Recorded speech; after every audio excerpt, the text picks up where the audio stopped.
In 1954, at the age of 21, Frank Stronach arrived in Canada with one small suitcase and not much else. Today, he's changed the way cars are made, and along the way, reinvented the sport of horse racing. I'm a great believer in luck. The harder I work, the more luck I have. Sure, he had no more than a few $100s in his pocket, but he had skill, savvy, and a vision. In my early years, I had no great philosophies. My only drive was never to be hungry anymore. In 1957, Frank opened his first small factory in Toronto.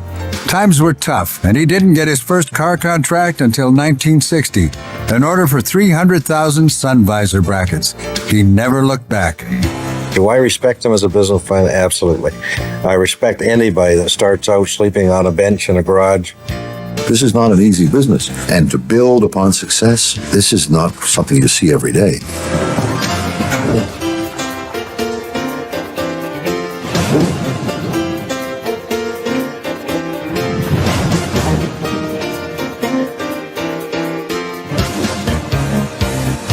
He has a good understanding of people and what motivates people. He, says, look, using common sense, what would motivate me? You know the Magna culture, right? Nobody works for me. You people work with me. I'm working for you. The roots of the Magna culture began when Frank introduced a profit-sharing plan in his factories. He calls it fair enterprise. Wall Street calls it Frank Stronach's success formula. The history of mankind has always been dominated by the golden rule. Here's the gold makes the rule. But I don't want to be dominated by anyone. If I feel that strong, I should not be able to dominate somebody either. And that's why Frank created a corporate constitution and an employee's charter that are unique in the world of business.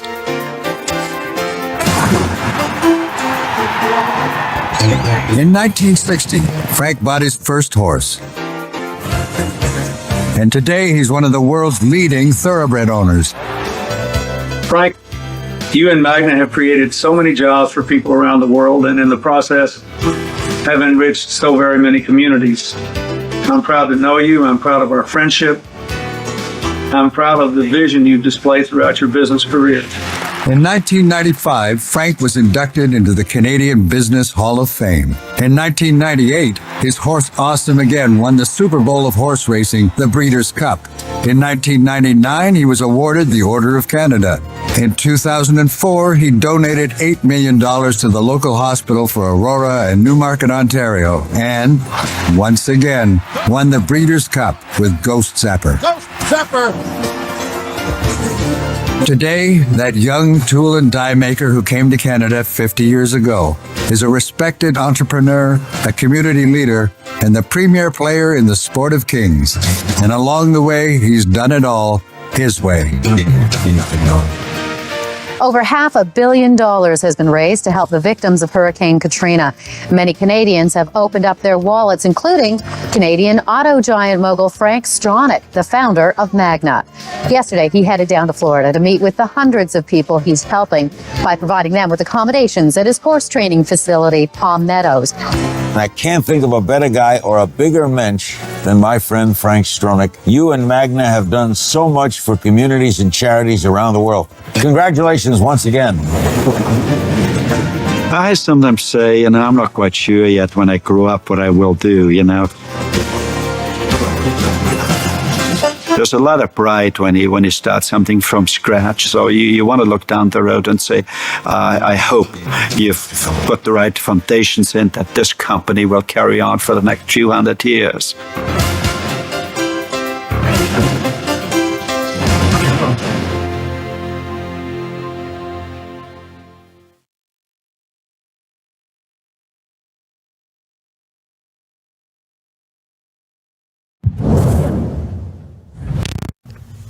Well, it's incredible. That man, Frank Stronach, is our guest live for the next hour. It's an Ask Me Anything or Ask Frank Anything. He's a man of 93 years, and he's been a groundbreaking entrepreneur and visionary, and we have him in studio for the next 60 minutes. Frank, it's great to see you again. Thanks for being here on our live broadcast. It's good to be here. Well, we are here for the people, and last time we did a video with you, hundreds of people wanted to know more about your theories of entrepreneurship and how they apply to the wider economy. We asked people to submit some questions in advance also. So while the live stream is coming up with questions, let me start with the list that was sent in. Rob McEwen, if he's who I think he is, he's a leading industrialist himself. He said, Frank, what should be done to improve relations between Canada and the United States? Well, I guess amongst neighbors, you always should have good relations, right? Just picture if you got two farms side by side and there's no great relationship. So, but most of all, Canada and the United States, the two countries where I call it the free enterprise is high on the list. Okay, so that's very important. So when we kind of take a look, how is the world emerging? Where's the world going, right? Because basically, we have two cultures, economic cultures coming up.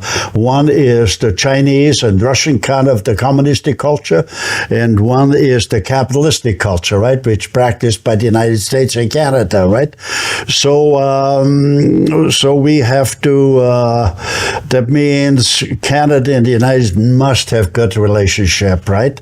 Yes, maybe we should have known.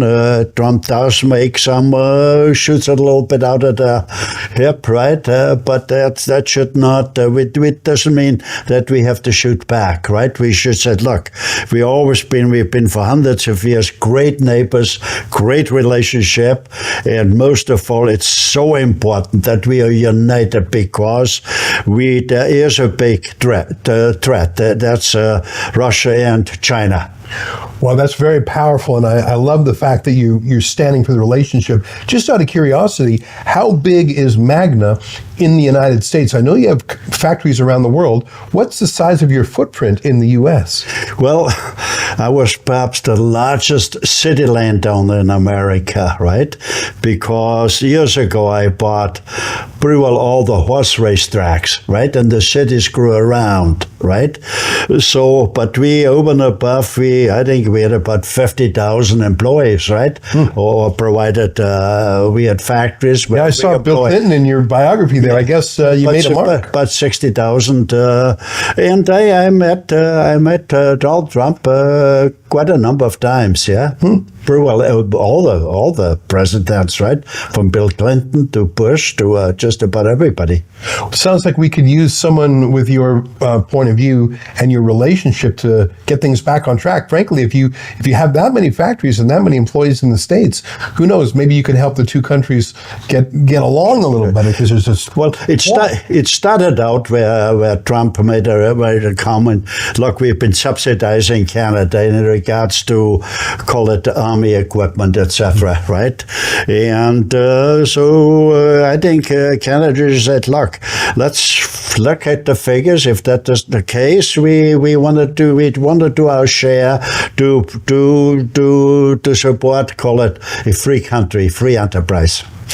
I see a super chat. That's what we call a chat where someone puts a couple of dollars behind it. And Epictetus asks, why did you come over from Austria in the first place? I don't know the answer to that.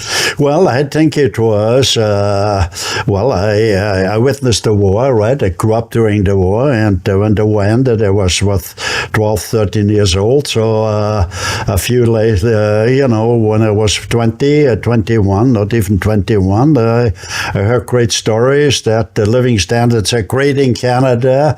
If you work for a few months, you could buy a car.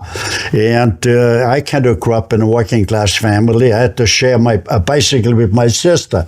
So imagine, I had no great philosophies. I just said, gee, I want to get to that country, work for a few years, work for a few months, and I have a car. Well, it turns out you had more than just one car. You became one of the largest car tool and die operators in the world. Hey, let me ask you another question. This was submitted in advance by Melissa Moore, and she said, how would you build a company like Magna in today's economic and political environment? Because I know you've talked about how it was back in the 50s and 60s. Is it possible to do what you've done in today's environment? It's totally impossible. Let me give a quick example. But 65 years ago, when I started out in business in 1957, I rented a small building and put a sign up, Tool and Die, open for business. So I did not need any permits. I just went around in the factories and I said, I'm very good in solving problems. If I can't solve the problems, then they don't have to pay me. Obviously, I solve problems, because after 1 month I hired a worker. After 1 year, I had 10 people. After 2 years, 20. But let me then, 5 years later, I built a new factory, right, in Richmond Hill. I had a set of blueprints. I went to the city hall. I went to the building department, and I gave them my blueprints. And then I said, that's the factory I want to build. So they looked at it, and I said, qualified by good engineers, by qualified engineers for snow load, wind load, and sewage. Everything seems good. So I had the permit within the same day, right? And they said, we're so happy building a factory in Richmond Hill. Now, I don't want to name the township, but I'm waiting 3 years to get a farmer's permit, a farmer's market 3 years. permit. You could have already, knowing your speed of action, you could have already built several farms. Yeah, many, I believe because there were times when I built about 3-4 factories a month, right? Worldwide, we had about 434 factories, right? And for the simple reason, I did not, I wanted to keep the factory small people-wise, right? Because it's below 300 employees, because when you go past that, then people become a number. And if you got a large factory and things don't function, you got a large problem. And if a small factory, then if something doesn't function, you get a small problem. But the very key was, I did not, yes, our factories were large, but I did not allow them more than having 300 employees. And this way, employees didn't become a number, right? So there was a close relationship between the manager and the employees. I see another chat from user Big Eddie 1669. I don't know if he's a friend of yours, but Big Eddie says this. He says, 93 and this sharp? Wow.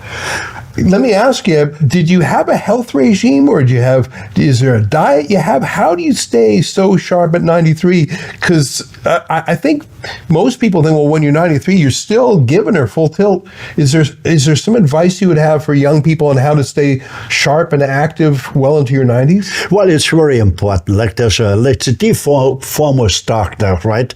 Way back, right? Dr. Hippocrates.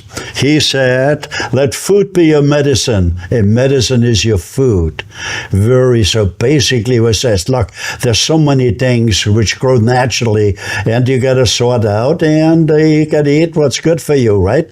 But let me point out, 95% of the food eaten in North America, the United States and Canada, comes from industrial farms. In industrial farms, you see no more eagles fly. Why? There's no more rabbits. There's no more pheasants.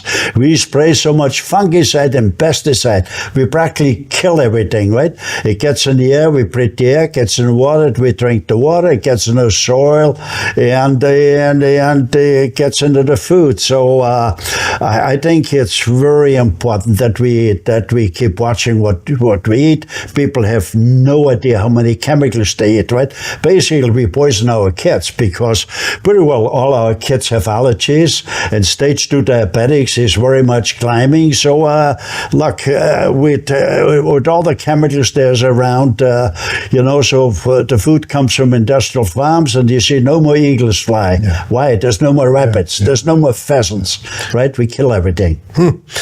Well, it's very interesting, and I know that you yourself are in the organic food business. I went to your restaurant and shop north of Toronto, and it was excellent, by the way. Hey, let me ask you another. Let me point. I missed one point, but the very health is one of the most important things where you got to focus.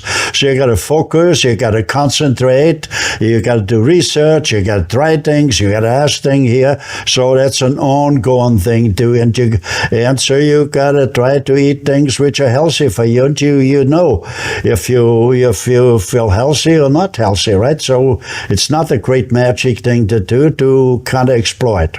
Well, I should follow your advice, that's for sure. Hey, I just want to show you a very interesting super chat from the real Don, who just says, "Never fear, Don is here. He wants you to know that he's following." We actually have hundreds of people who are following both on YouTube and Rumble.com right now. Big Eddie says again, gotta be purposeful. What is your purpose? Are you philosophical or religious at all? Why are you on this earth? Well, basically, when we were young, we all hustle a bit, right, to make some monies that we can live in dignity and help the family. And when you get older, then you know, especially when you achieve the thing, right? When I was 8 years old, I looked in the mirror and said, "Frank, you've been missing a lot. What have I been missing, right? I've been on the boards of 8 universities, and so I said to myself, look, you've just done the usual things what directors do. So I I looked in the mirror and assessed myself, and I was critical about myself. And I asked, well, what is the mandate of a university? The mandate of a university would be to teach young people how can we have a more civilized society. And universities would be ideal institutions where we could search for new structures which could lead to an ideal society. Yes, university got great faculties in regards to medicine, technology, the arts, but very little in humanity. So we have no structure. What would lead to an ideal society? So we're lacking there. Just a reminder that you ask the questions tonight. It's Ask Frank Anything, and you can submit your questions in your super chats on the YouTube side or a Rumble rant on that platform too. We also did get a few questions in advance. Here's one which I think is interesting. It's from Teresa Huffnagel, and it's a little bit political, but I saw this comment made by another entrepreneur, one of the leaders of Shopify, which is a very large Canadian tech company. Here's the question that Teresa asks.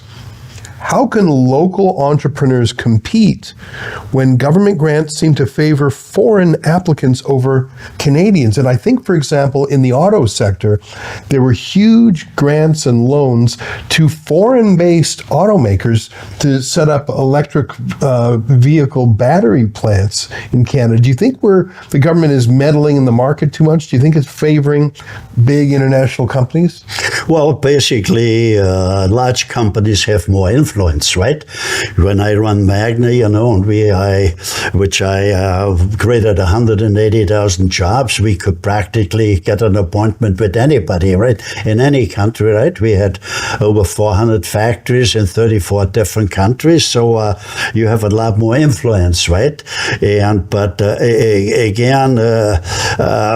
we got to realize when we look back in history, it's small business which always was the backbone of the country, right? And we're making it very difficult for small business to get going, right? And so the very key is we should focus on small business because we're totally neglecting it. And basically, with so much regulation, we brought the economy, or especially small business, to a standstill. The economic arteries are totally blocked with cholesterol. So we got to take a strong look to get small business going again. I want to mention something. We have on the screen right now a QR code and the website, NWCSBA, New Wave Common Sense Business Association. Now, you've created this. Tell our viewers just a little bit, what is the New Wave Common Sense Business Association? The New Wave Common Sense Business Association is, we got to take take a look, the Chamber of Commerce or the independent business employee or business associations, they haven't rang the alarm bell, right? We got to realize for the last 60 years, the living standards have decreased about 60%. And it's still going further down, right? What's going up is we have the debt's going up, then the inputs going up, and the bureaucracy's going up, right? That means the living standards go down further and further, and we don't do anything about it. So we got to ring the alarm bell. There's something drastically wrong. I want to ask you, because you mentioned it's a little tougher to get ahead now. You talked about the New Wave Common Sense Business Association. Here's a question by Ron Shaw, and I think it's a little bit touching and even a little bit sad. Let me read what Ron says. He says, how do you decide when to persist with a business venture and when to abandon it? Like everyone says, keep at it, never give up. But I suppose that can't be true all the time. What would you say to Ron if he's having a tough go? How do you know when to fish or cut bait? Well, look, it's when you look back, let's say when we saw a factory being built, right, for the last 30, 40 years, we didn't build factories where we make things. We built warehouses. So Canada became a nation of warehouse operators, right? Why? When we take a look, a farmer cannot grow food unless he's got seeds. And a country cannot make a product unless they get skilled labor. We have totally neglected skilled labor. That's why we got to import everything. We don't make things anymore. If you go to a big department store, you hardly see any Canadian products. So again, we can't.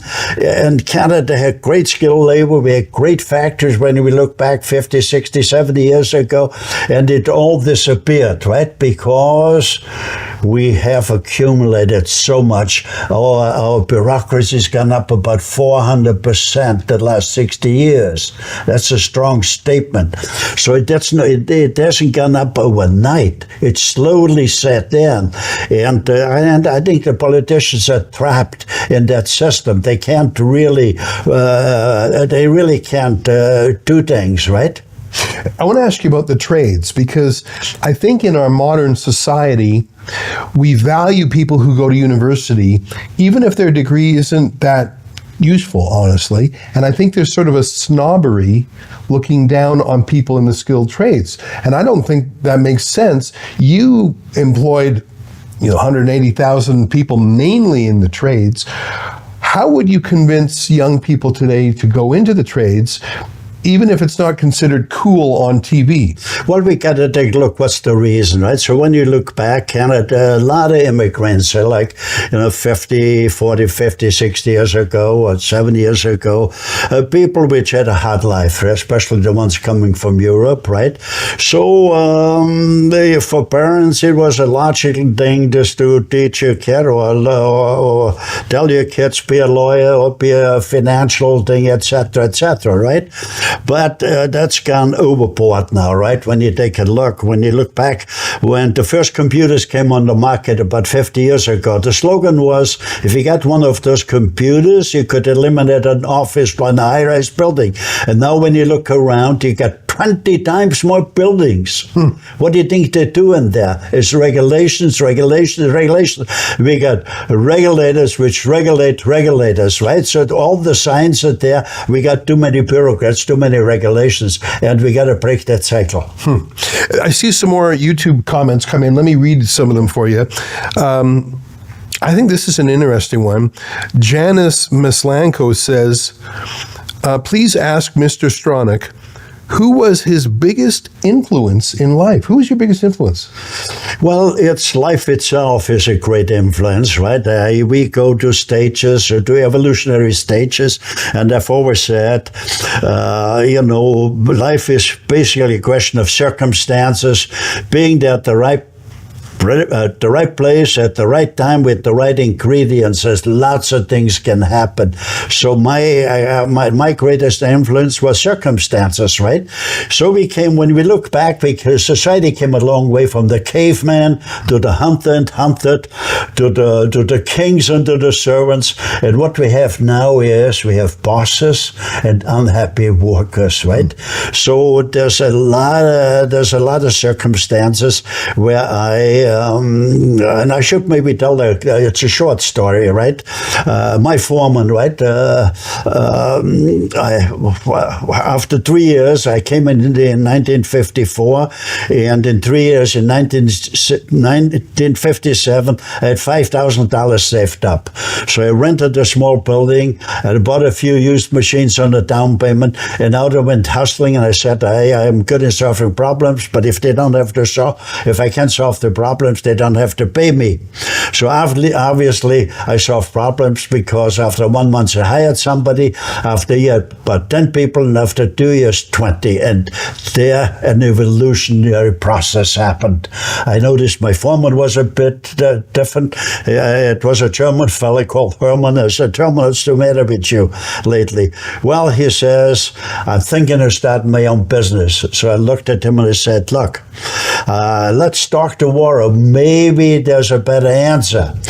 So that evening I was talking to myself and I said to myself, if that foreman's got to leave me, that would stifle my growth. No good for me. The next reason was, if that foreman's got to leave me, I got to do all the work myself. I liked it even less. And the third reason was, if I hire a new foreman and I don't show him how business is run, I still got to do all the work. And if I show him how business is run, after 1 or 2 years, it will start its own. To make a long story short, I said to my foreman, Herman, why don't we start a new factory?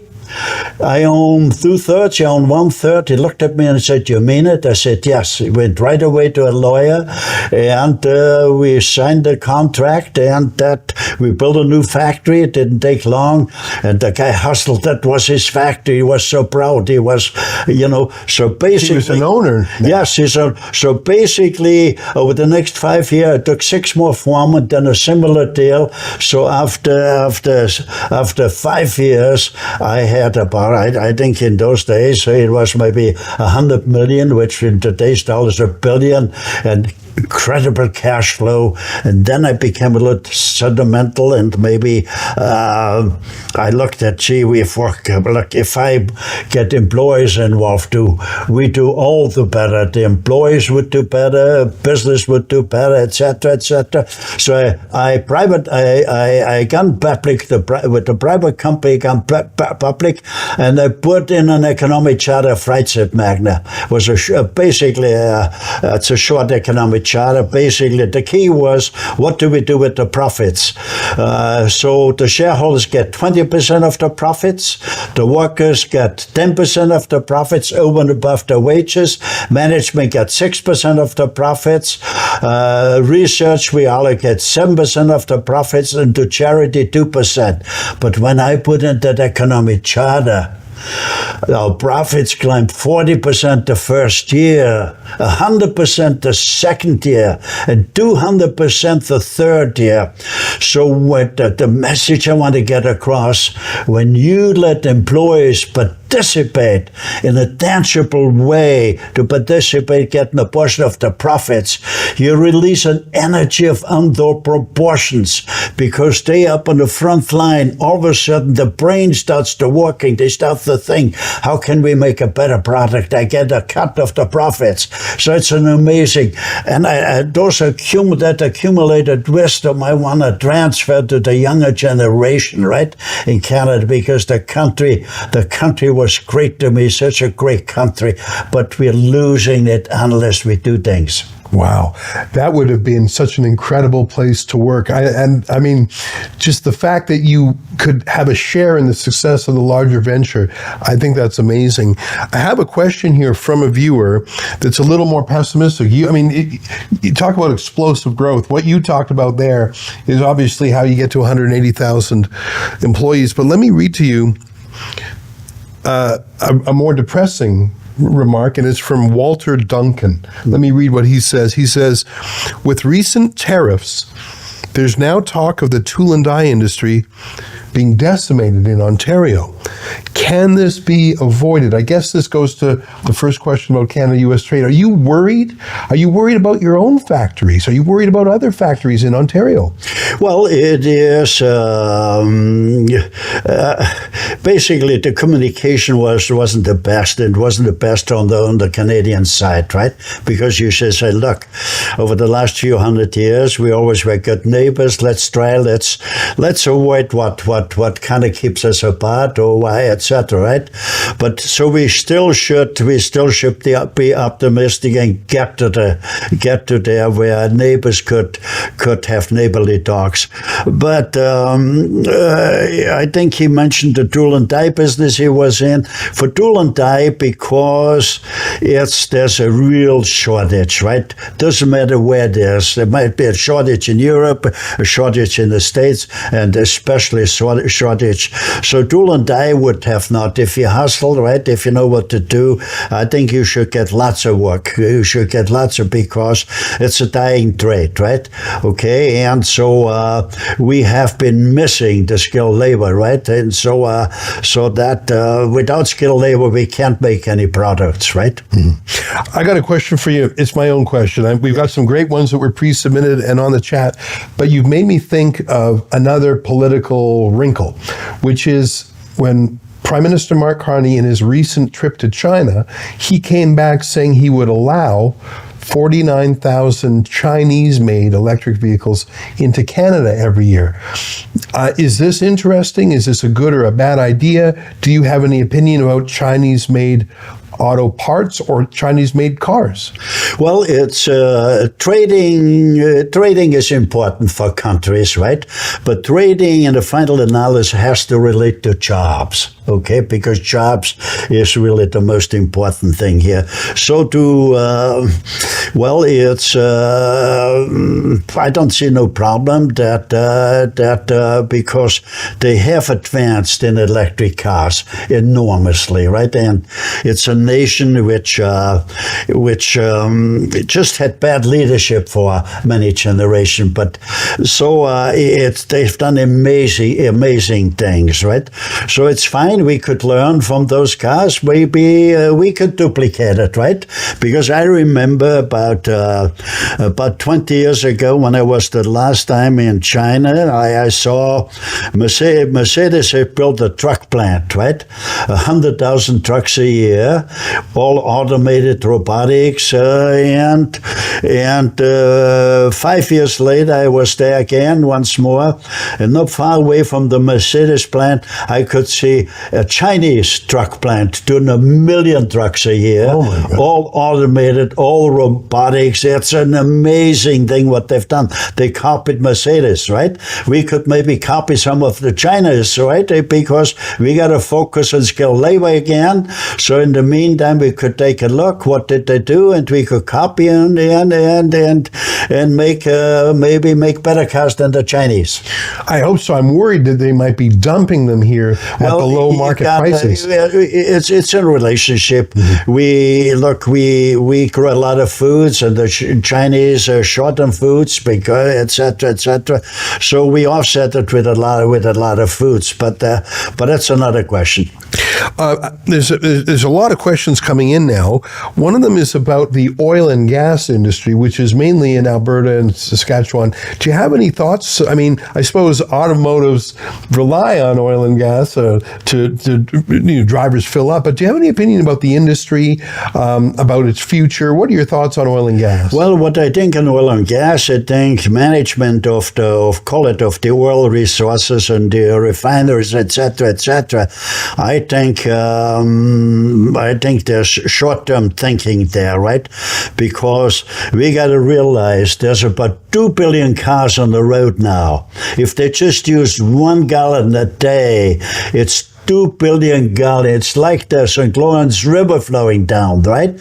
So you don't have to be a great scientist to know we're going to be out of oil sooner than later.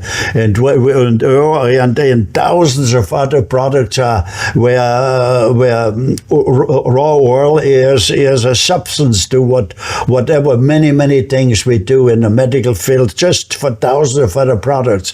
So we wasting the monies on cars, which we could have emphasized more on the electric cars, which China has, right? Okay, China built a lot of nuclear power stations to power the electric cars, so they're leaders, right?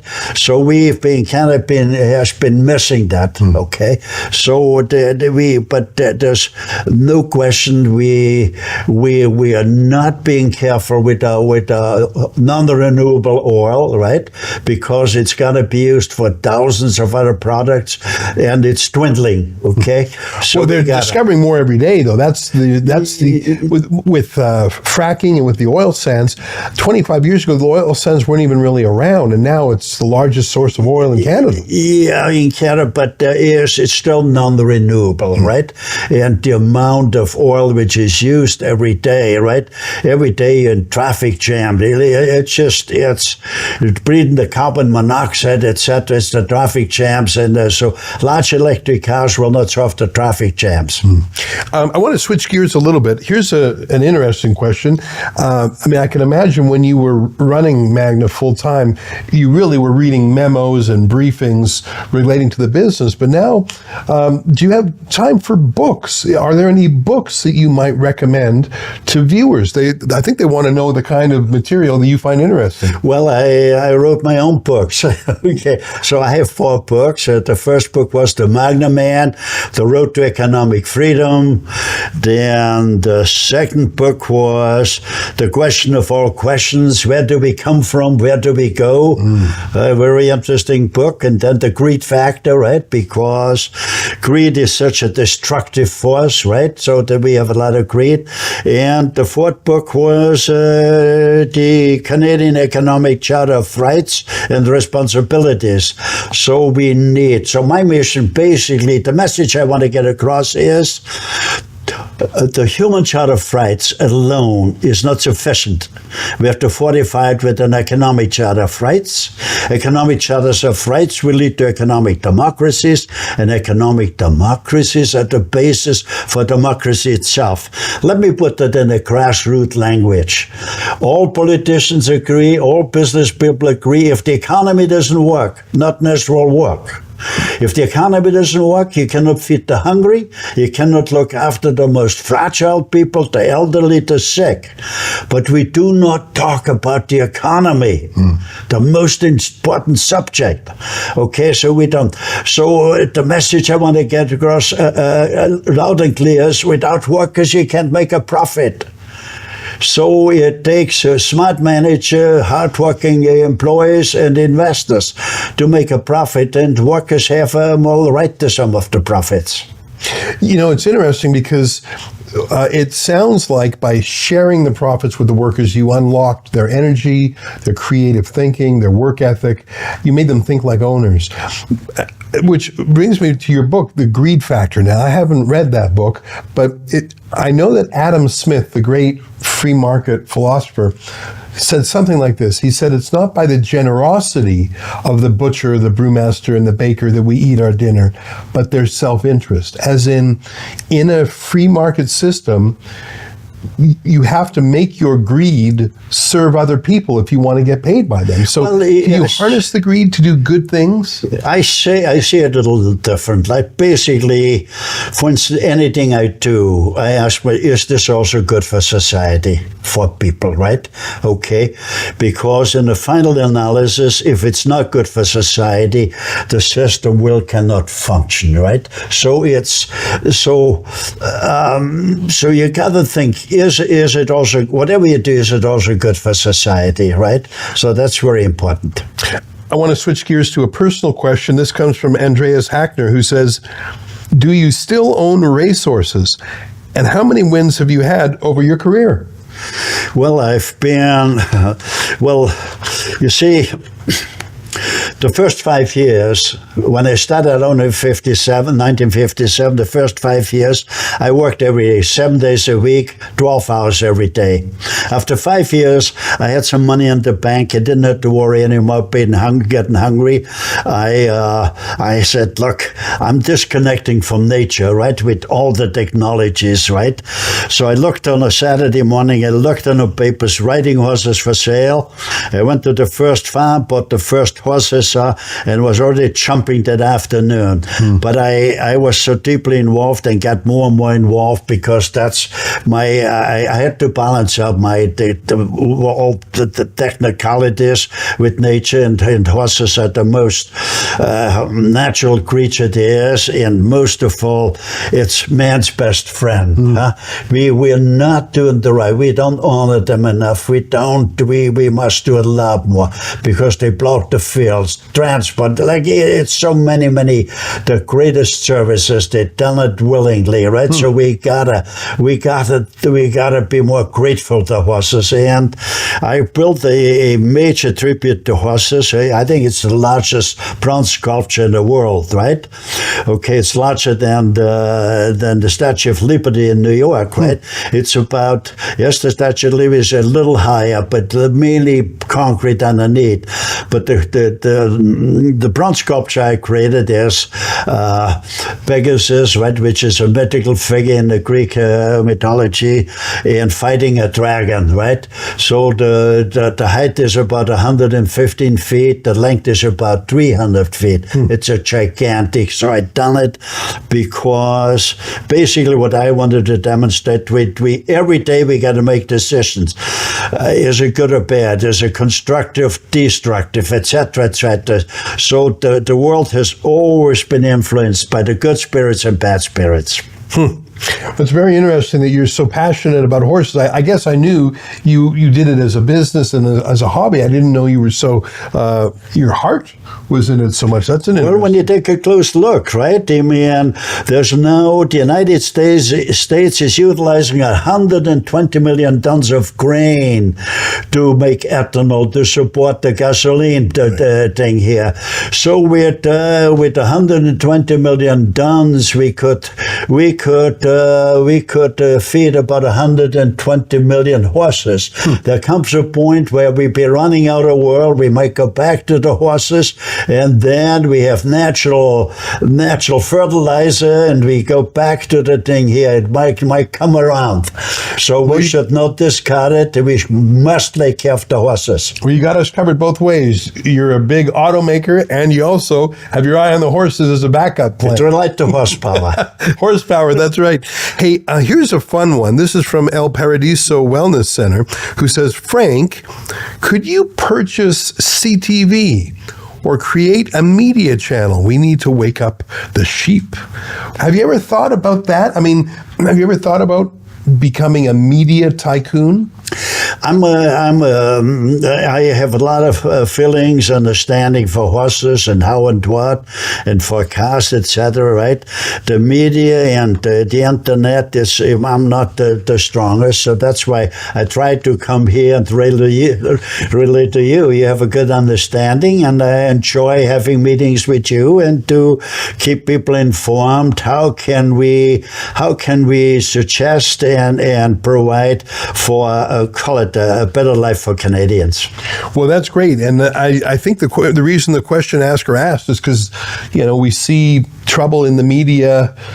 The media is transforming, and I think they were sort of hoping that you would invest in CTV to put it on the right path. Anyways, I enjoyed being with you because you are rebel to certain things. You always, when there was something wrong or not right, you created all your forces and brought that to the highlight and say, make people aware. Look, we should not embrace that, or we should not approve of that, right? So it takes people like you, and that's why I think I gravitated a bit to you. Well, I'm very flattered. Thank you very much. I'm touched that you watched our stuff, and well, it's great to have you here. We've had a few chats, and yes. and I like your style, and Let me ask you a question. This is by Razor Tenable, that's their online nickname, who says, what does Mr. Stronach recommend we as citizens can do to force government to deregulate and reduce bureaucracy?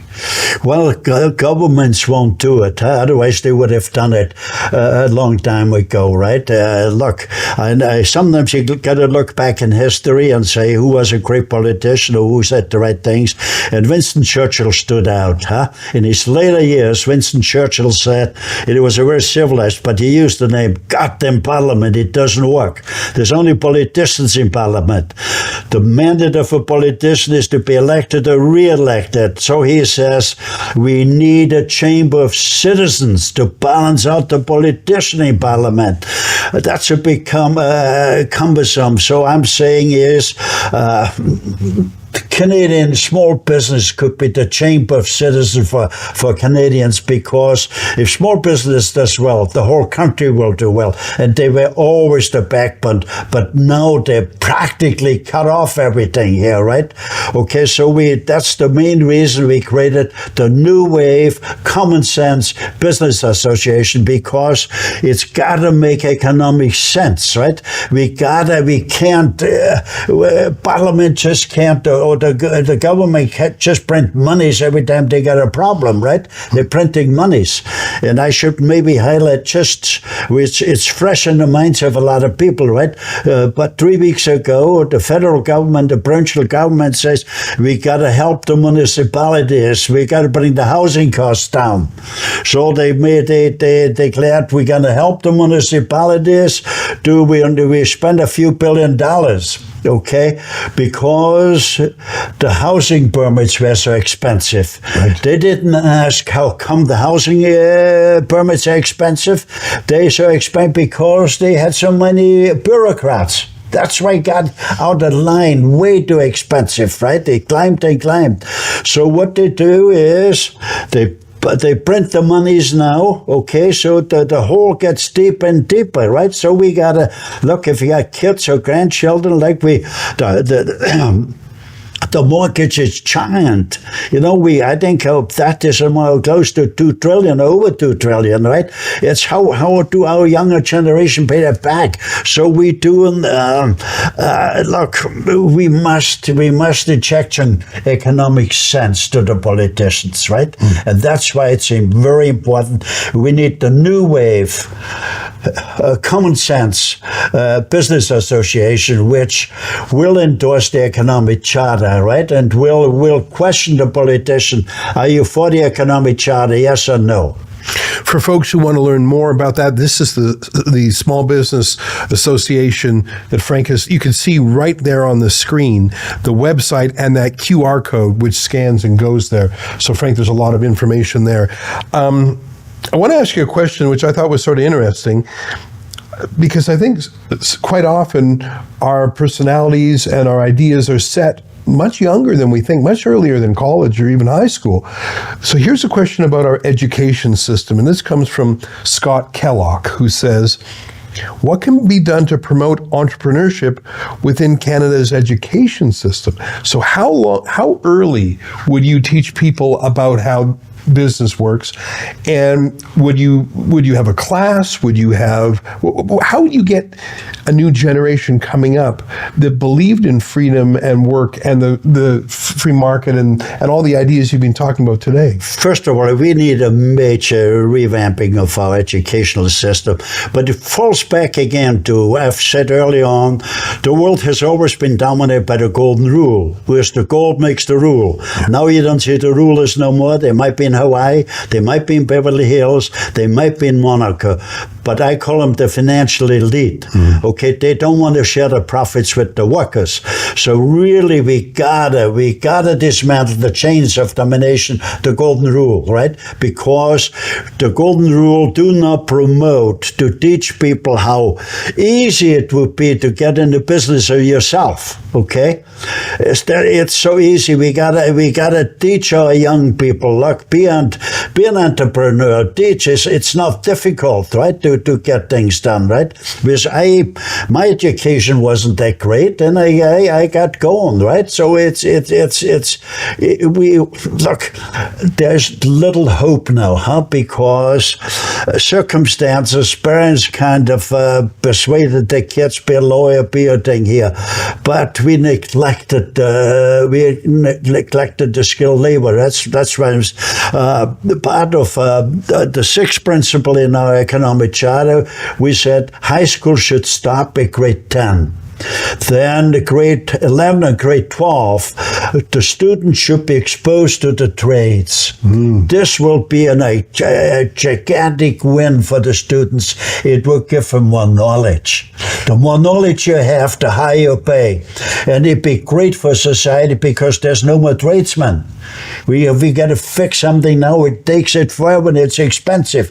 So we gotta convince, be under the trade. But let me give you an example, right? So I have created over 400 small factories. I had managers come to me, Frank, I want to make more money. So I said, nice to hear, right? I said, it's easy. All you have to do is be smart. So they said to me, the manager, look, you're stifling me. You don't allow more than 300 employees. I said, you're not listening. I said, if you be smart. So finally I had to tell them, look, if you groom the assistant manager to become the manager, okay, I give you a cut from that factory, and I give you the money to build a new factory where you get a profit cut. So basically, I had tradesmen replace themselves maybe 10, 15 times. They made $10 million, $15 million a year. Tradesmen making $10 million a year. It's a lot easier to gain business yourself because you got to think to make things, right? Okay, so here the regulators, they basically, how can we prevent things that the entrepreneurs can do things? Now, you said you need to be smart, and that's true, but you also need to be motivated. You have to want to get up early when that alarm clock goes off, not hit the snooze button. You got to go and have an ethic. We got to motivate our young generation is lost. For instance, we could say, look, as I said early on, 95% of the food eaten comes from industrial farms. Industrial farms, you see no meals, right? Because we spray so much fungicide and pesticide. So we could say to the young people, look, and family farms are practically on welfare. Kids of family farms say, Mom, Dad, I don't want to be in a farm. I don't want to be in the welfare. But family farms, also a country which could feed its people, never had a problem. Canada could feed its people. It had family farms. But the family farms can't compete with the industrial farms. So we got to subsidize the family farms if they grow organic food. Basically, it's not a subsidy. We could save billions of medical costs because our kids, they are sick, right? They have. Have you been following Robert F. Kennedy Jr. in the States with his? What do you think of him? Very great. It's a great idea, but it's got to be. Look, it's got to be cool. We got to have we should have a marketing budget in Canada. We've got millions of acres spare, right? We got to grow food. To grow food, it's the most noble thing to do, and the kids should be cool to them to grow food, right?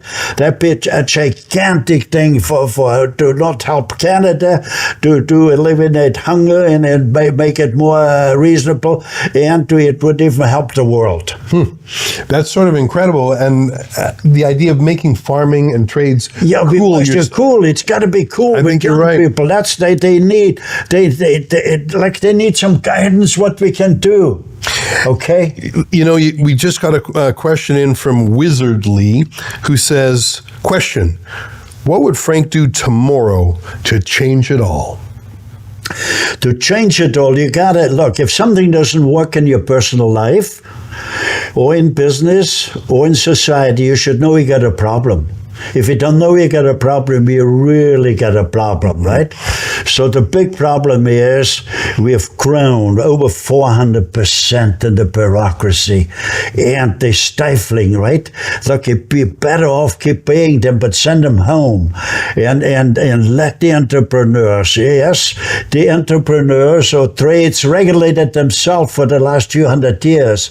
Yes, they had trade councils in regards to workplace safety. Yes, they had trade council into the environment and to trade council to ethics.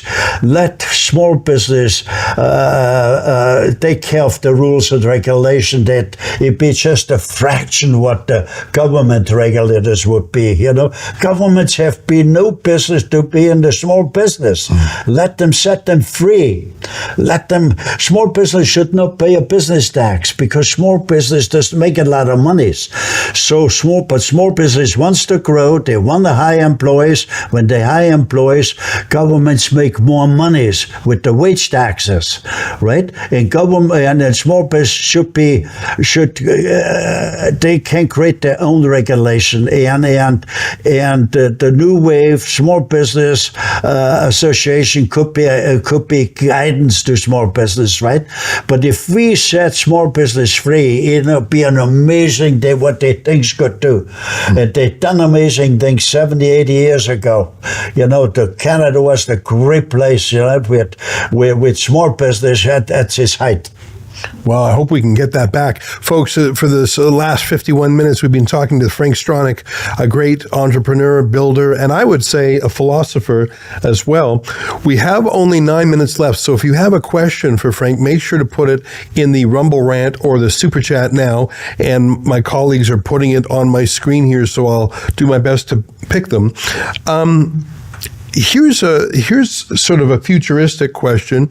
It comes from Conservative 1970, who says, Frank, China is producing robots in almost, I think the missing word there, in almost every industry, and they also have dark factories. I don't know what that means. How can Canada compete? Let me change that a little bit. They don't have the same labor standards, environmental standards, health standards, so they're not paying their workers as much. How can a high cost or higher cost jurisdiction like Canada compete against China? And robots, he raised a good question. Yes, China is done incredible. We gotta say that, right? I'm a little worried, right? Because there is, call it a new idea, it seems like, but the bureaucracy in the military will change that as time goes on, right? And and robotics have no soul, right? And no common sense, right? Yes, the robotics are important.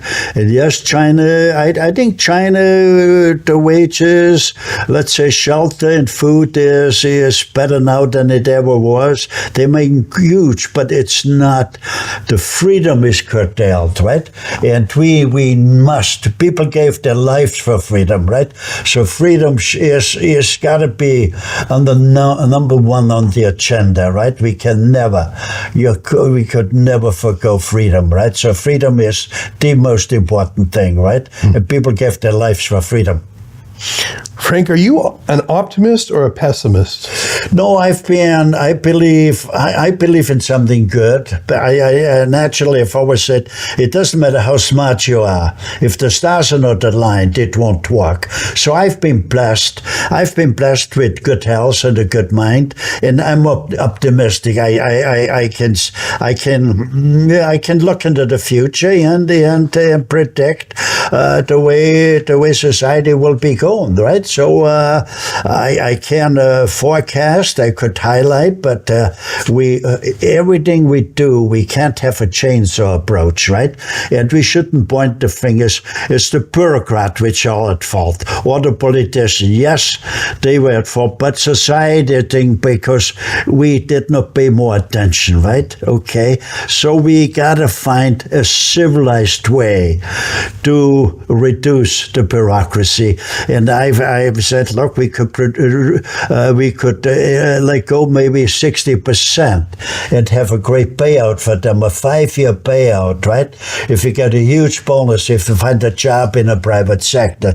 So everything's got to be done in a civilized way, huh? Because it's not the fault of one category, right? Because Canada always has been a very civilized society, and every citizen had the right to look for a job, whatever the opening were. But the politicians and the bureaucrats provided too many openings, so too many people flocked to the bureaucrats, and now the politicians are trapped in that system. They can't really run the country. If politicians would say, no, yes, we gotta reduce bureaucracy, they're afraid because they would not be elected, right? Mm-hmm. So we need a political force, an economic force, which has a political power, which could determine this doesn't make economic sense. That's why we do not approve it. Here's a comment more than a question. Is from Raleigh West, who says, Frank, what can we do? Here's the one I meant to read. This is from Sam Hill, who says on Rumble, wow, how things in Canada have worsened in the past decades.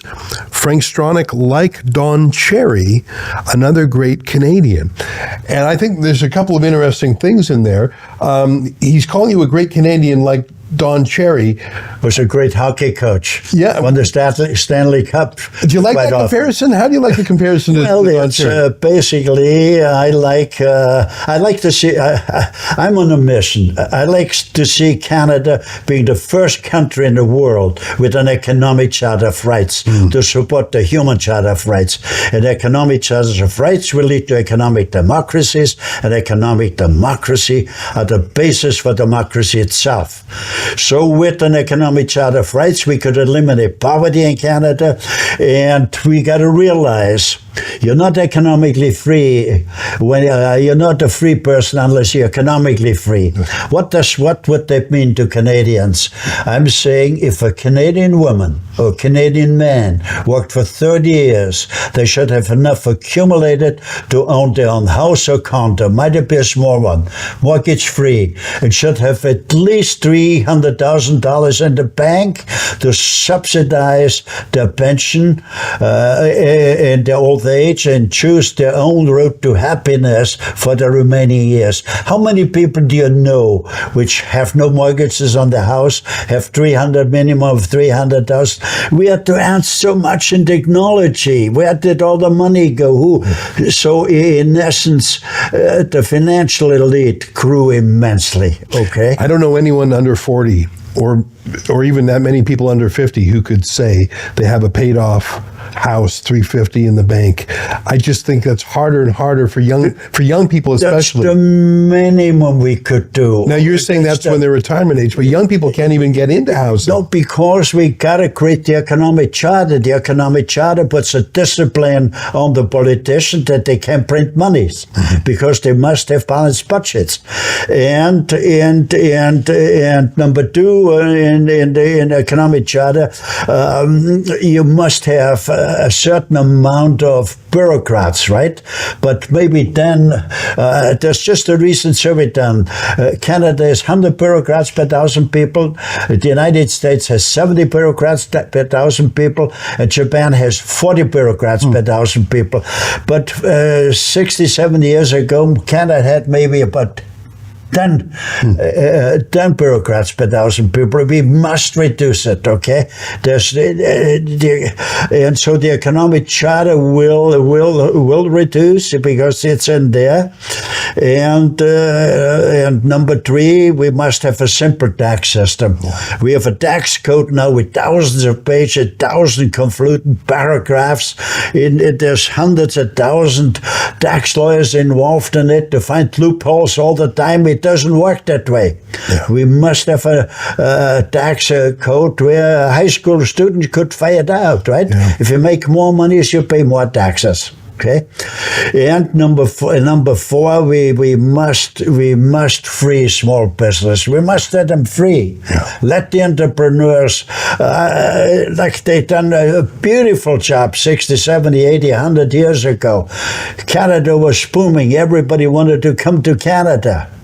And now a lot of people think of leaving Canada. We gotta change that. That's the first thing we gotta do.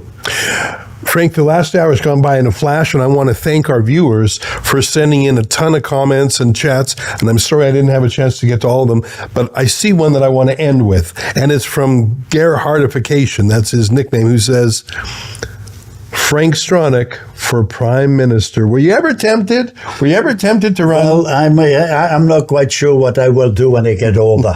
Okay, basically because I owned a few golf courses. I golfed with Ernie Els once, the most famous golfer, and he said, "Look, you own golf courses. How come we don't golf? I said, "Not yet. Yeah. I haven't reached my age yet." Well, you've done an amazing. You've lived 10 average lives in your one life. I would like to. I have no agenda.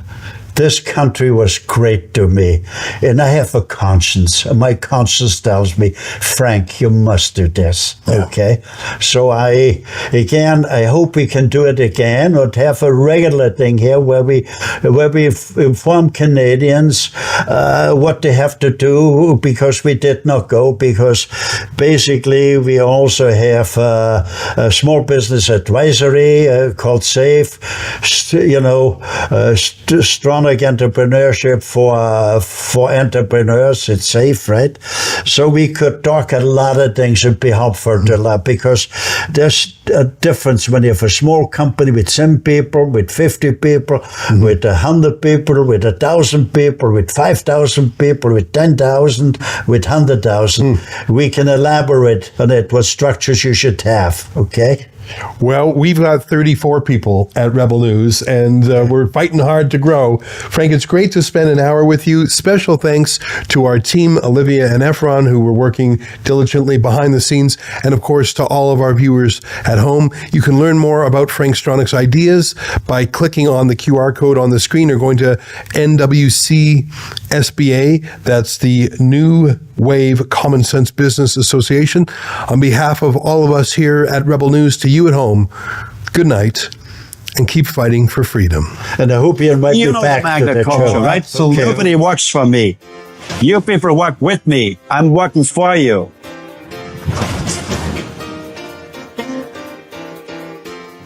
The history of mankind has always been dominated by the golden rule. Here's the gold makes the rule. But I don't want to be dominated by anyone. If I feel that strong, I should not be able to dominate somebody either. Hello, friends.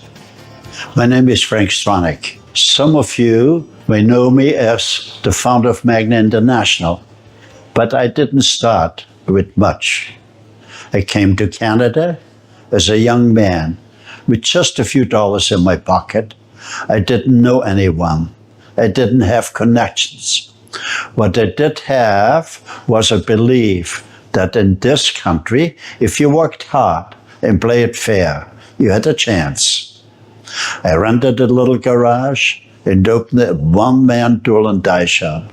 No business permits, no red tape. I just put up a sign that said, "Open for business." That's how Canada used to be, a country built on free enterprise, where small businesses could grow without government getting into the way.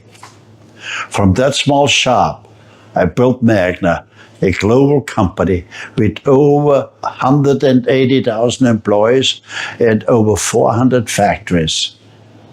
But what people often forget is each of those factories run like a small business with fewer than 300 employees, and everyone shared in the profits they helped to create. Because I've always believed, and I still believe, that if you help create something, you should get a piece of it. That's how you build loyalty. That's how you build strong communities. That's how you build a strong country. That's